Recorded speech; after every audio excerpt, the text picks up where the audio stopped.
ये कहानी दो भाई एक बहन की है। इस कहानी में दिखाया गया है कि किस तरह तीन बच्चे जिनों और भूतों का सामना बड़ी हिम्मत से करते हैं। ये जिब्रान है जो अंधेरे से बहुत डरता है। ये कामरान है जो बिल्कुल किसी चीज़ से नहीं डरता। और ये सोफिया है जो बहुत समझदार है। बच्चों की मॉम ने कहा कि उनके डैड की जॉब लंदन के कोई फैक्ट्री में मिली है, इसीलिए वो लोग लंदन में एक कंट्री साइड जो जंगलों के बीच था वहाँ शिफ्ट करने वाले हैं।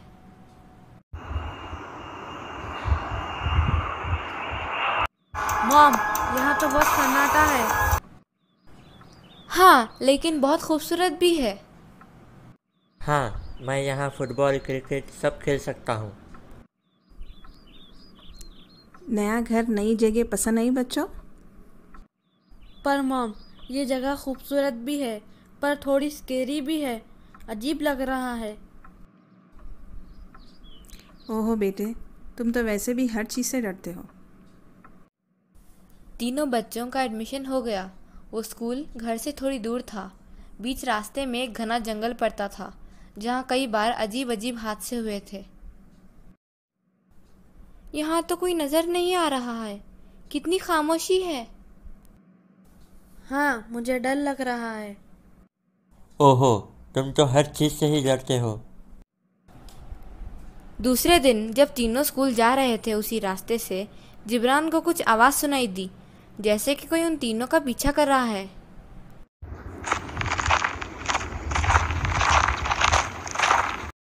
सोफिया, कामरान भैया, तुम लोग को कोई आवाज़ आई अभी?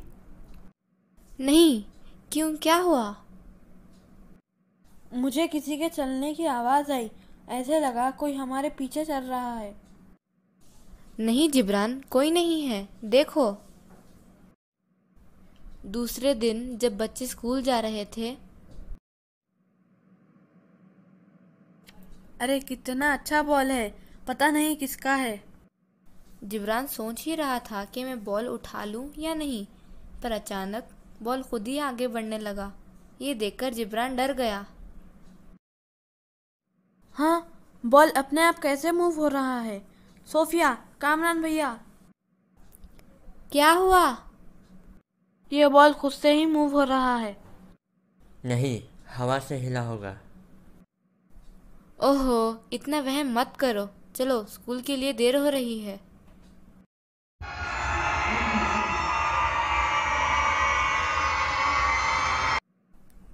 जब बच्चे वापस घर जा रहे थे तो वहीं पर वही बॉल था और बॉल को देखकर जिब्रान डर गया, पर कामरान को बॉल बहुत पसंद आया। ये देखो, बॉल तो यहीं पर है। तुम बेकार ही डर गए। ये बॉल बहुत अच्छा है। मैं ये बॉल ले लेता हूँ। नहीं, बिल्कुल नहीं, उस बॉल के पास भी नहीं जाना। कामरान भैया, मत उठाओ बॉल को। मॉम क्या कहती हैं, किसी की भी चीज़ को हाथ नहीं लगाते। कामरान उस वक्त तो चुप हो गया, पर दूसरे दिन उसने चुपके से बॉल उठा लिया और जिब्रान सोफिया को नहीं बताया। शाम हो गई थी। बच्चे डिनर करके सोने की तैयारी कर रहे थे कि तभी जिब्रान को किसी की बात करने की आवाज़ आई। कौन कौन है वहाँ पर? ठीक है, हम कल मिलते हैं। अभी तुम यहाँ से जाओ, ओके? भैया, आप किससे बात कर रहे थे? वो एक लड़का था। कौन? पीटर। पीटर कौन? वो यहीं का रहने वाला है। मेरी उससे दोस्ती हो गई है। तुम्हारी एज का है। आपकी दोस्ती एक छोटे लड़के से कैसे हुई? क्योंकि वो तुम्हारी तरह नहीं, बहुत अच्छा फुटबॉल प्लेयर है। पर इस वक्त क्यों आया इतनी रात को? क्योंकि वो तुम्हारी तरह डरता नहीं है। वो कल मेरे साथ गेम खेलना चाहता है। वही कहने आया था। आधी रात का टाइम था। सब लोग सो रहे थे। कामरान ने जो रोड पर से बॉल उठाया था वो अचानक हिलना शुरू हुआ और वो बॉल जिब्रान के बेड की तरफ चला गया। जिब्रान सो रहा था। अचानक जिब्रान को कुछ आवाज़ सुनाई दी। कामरान उठो, कामरान उठो। जिब्रान की आंख खुली और सामने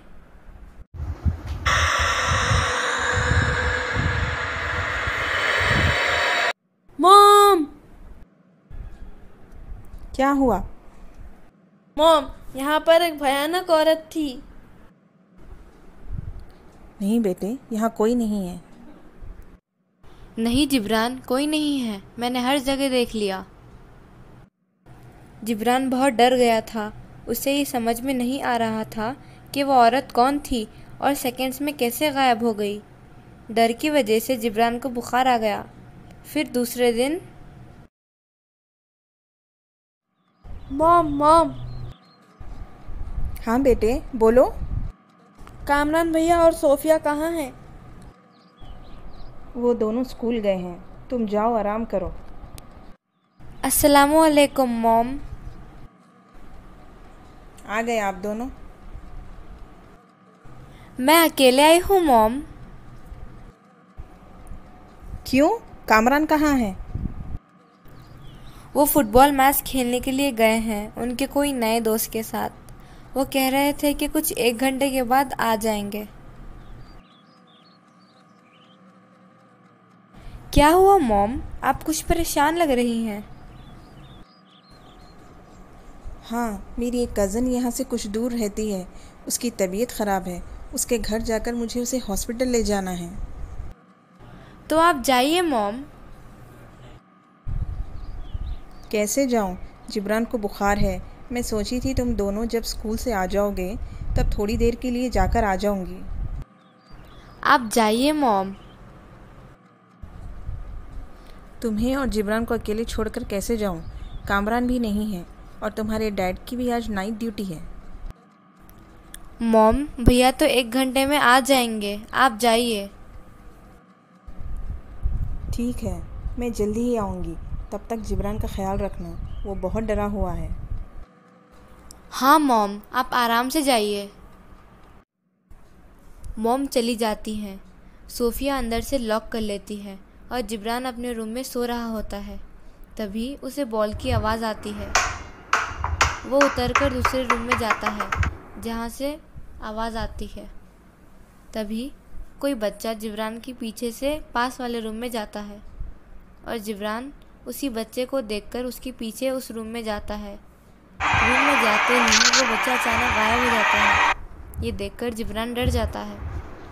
मॉम, क्या हुआ जिब्रान? मॉम कहाँ है? मुझे मॉम के पास जाना है। मॉम हमारी एक आंटी के पास गई है, अभी आ जाएंगी। पर क्या हुआ? जिब्रान सारी बात बताता है कि किस तरह वो लड़का गायब हो गया। पहले तो सोफिया यकीन नहीं करती, पर बाद में उसे ऐसा लग रहा था जिब्रान झूठ नहीं कह रहा है। घबराओ नहीं जिब्रान, मैं यहीं हूँ तुम्हारे पास। आ जाओ, सो जाओ। मॉम अभी आ जाएंगी। मैं यहीं हूँ तुम्हारे पास, डरो मत। जिब्रान फिर से सो जाता है, पर सोफिया बहुत गहरी सोच में रहती है कि आखिर जिब्रान को क्या हुआ। उसको झूठ बोलने की आदत तो नहीं, तो क्या वो सच कह रहा है? जिब्रान को नींद में एक ख्वाब आता है।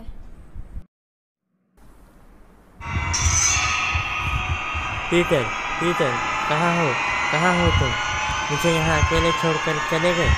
Peter, mom. भैया! क्या हुआ? भैया कहाँ हैं? वो अपने किसी दोस्त के साथ फुटबॉल खेलने गए हैं। क्यों, क्या हुआ? कौन? पीटर के साथ? हाँ, यही नाम बताया था उन्होंने, पर तुम्हें कैसे मालूम? सोफिया, मैंने अभी एक ख्वाब देखा। कामरान भैया बहुत डरे हुए थे और बार बार पीटर का नाम ले रहे थे। फिर अचानक एक भूतनी उनके सामने आ गई और उनको पकड़ लिया। तुम डरे हुए हो, इसीलिए तुमने ऐसा ख्वाब देखा। तुम जानते हो वो कभी किसी चीज़ से नहीं डरते। नहीं, मेरा दिल कह रहा है कि वो इस वक्त डरे हुए हैं और मेरे ख्वाब का कोई ना कोई मतलब है। पर तुम्हें क्यों ऐसा लग रहा है कि वो मुश्किल में है? क्योंकि अभी जो मैंने भूतनी ख्वाब में देखी, ये वही औरत थी जो कल रात मेरे कमरे में नज़र आई। मैं नींद में नहीं था, वो सच में मेरे सामने थी और वो मेरा नहीं, कामरान भैया का नाम पुकार रही थी। क्या? 1 मिनट, तुमने पीटर को देखा था? नहीं, तुमने देखा? नहीं, पर जानते हो आज मेरे एक फ्रेंड ने क्या कहा है मुझसे? क्या? उसने कहा तुम्हारे भाई झाड़ के पास किसी से बात कर रहे थे। जब मैं नज़दीक गई तो वहाँ कोई नहीं था। वो तो ऐसे बात कर रहे थे जैसे कि वहाँ कोई हो। जब मैंने पूछा भैया तुम झाड़ के पास किससे बात कर रहे हो, तो उन्होंने कहा पीटर से। 5 घंटे हो गए थे। कामरान का कुछ पता नहीं था। सोफिया और जिब्रान बहुत परेशान थे। सोफिया, मैं बोल रहा हूँ भैया ज़रूर कोई मुश्किल में है। भैया को मैं ढूंढता हूँ बाहर जाकर। क्या कर रहे हो? तुम्हारी तबीयत ठीक नहीं है और इतनी रात हो गई। क्या तुम अकेले बाहर जाओगे? अब मुझे यकीन हो गया है कि यहाँ पर जिन जन्नात है और वही हमें सता रहे हैं। मेरे भैया मुश्किल में हैं। मैं बाहर जाकर उन्हें ढूंढ कर लाऊंगा। मैं एक नोट लिख दूंगी मॉम को। भैया को ढूंढने के लिए गए हैं, पर तुम्हें अकेला नहीं जाने दूंगी। दोनों बच्चे घर से बाहर जाते हैं, पर सोफिया कहती है कि कामरान को कहाँ ढूंढेंगे। जिब्रान कहता है कि वही रास्ता जहाँ पर जंगल है, और ख्वाब में जो रास्ता और जगह उसने देखा वही ढूंढेंगे। क्या यही रास्ता था वो? हाँ, मैंने देखा था ख्वाब में, यही रास्ता था। चलो। जंगल के बीचों बीच वो दोनों डरते डरते अंधेरे में अपने भाई को पुकारते हैं, भैया, भैया। वो दोनों वज़ू बनाकर आते हैं। उन दोनों को बहुत डर लगता है, फिर भी हिम्मत से काम करते हैं। फिर अचानक उन्हें एक आवाज़ आती है, सोफिया, जिब्रान, मैं यहाँ हूँ। ये आवाज़ सुनकर सोफिया भागती है एक झाड़ के पीछे। कामरान नज़र आता है, पर जैसे ही सोफिया झाड़ के पीछे जाती है तो कामरान वहाँ से गायब हो जाता है। हाँ जिब्रान, क्या हुआ? कामरान भैया यहीं पर थे, पर गायब हो गए। शायद वो भैया नहीं थे। मतलब यहाँ जिन है और वो हमें कंफ्यूज कर रहे हैं। तो क्या करें? बहुत डर लग रहा है, शायद हम दोनों भी घर नहीं पहुँचेंगे। जिब्रान सोफिया से कहता है कि मत डरो। एक बार डैड ने कहा था अल्लाह ने इंसान को जिन से ज़्यादा ताकतवर बनाया है। अगर इंसान अपने डर को काबू कर सके तो जिन क्या, कोई भी इंसान का बुरा नहीं कर सकता। चलो सोफिया, हम भी हमारे डर को कंट्रोल करते हैं। वो जिन जो भी हो, अल्लाह से तो ज़्यादा ताकतवर नहीं हो सकता। हाँ, तुम ठीक कह रहे हो, पर ये जिन भैया की आवाज़ सुनाकर हमें कंफ्यूज कर रहे हैं। जिब्रान, चलो हम दोनों कुरान के कुछ सूरे पढ़ते हैं और दुआ करते हैं। दोनों बच्चे कुरान की कुछ आयतें पढ़ते हैं और रो रो कर दुआ करते हैं। तो अचानक उन्हें कामरान का बैग थोड़ी दूर नज़र आता है। वहाँ पर एक पुराना घर होता है जहाँ बहुत अंधेरा होता है। ये देखो भैया का बैग।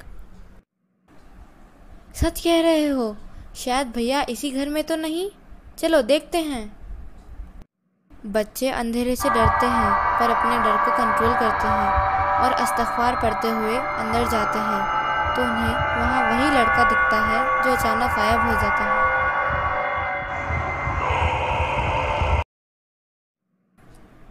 ये कौन था और कैसे गायब हो गया?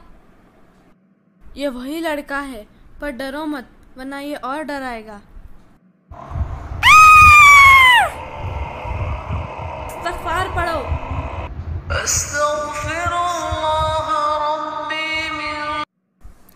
जैसे सोफिया इस्तग़फ़ार पढ़ती है, वो औरत का जिन गायब हो जाता है। फिर अचानक कामरान की आवाज़ ऊपर के कमरे से आती है, कोई है? बचाओ, कोई है? भैया की आवाज़। नहीं जिब्रान, कहीं फिर से ये लोग हमें कंफ्यूज तो नहीं कर रहे हैं? हम इस्तग़फ़ार और आयतुल कुर्सी पढ़ेंगे, जिन होगा तो भाग जाएगा। वो दोनों ऊपर भागते हैं। कामरान की आवाज़ एक कमरे में से आती है जो बाहर से लॉक होता है। भैया, क्या आप हो? सोफिया, तुम यहाँ कैसे आई हो? भैया, क्या आप ही हो? जिब्रान, तुम भी हो? तुम दोनों कैसे आए यहाँ पर? तुम दोनों को कैसे पता चला? फिर वो दोनों कोशिश करके लॉक तोड़ देते हैं और कामरान बाहर आ जाता है। फिर दोनों इस्तग़फ़ार पढ़ते रहते हैं और कामरान उन दोनों को अपने गले लगा लेता है। वो दोनों समझ जाते हैं कि वो कामरान ही है। फिर तीनों वहाँ से बहुत तेज़ी से भागते हैं। रास्ते में उन्हें कई ख़तरनाक आवाज़ें आती हैं।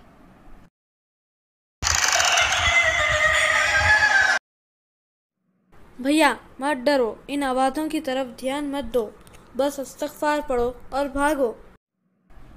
भागते भागते वो तीनों घर पहुंच जाते हैं तो वहाँ उनके मॉम और डैड उन तीनों को ढूंढने के लिए निकलने ही वाले रहते हैं कि बच्चे पहुंच जाते हैं और सारी बात उनको बताते हैं।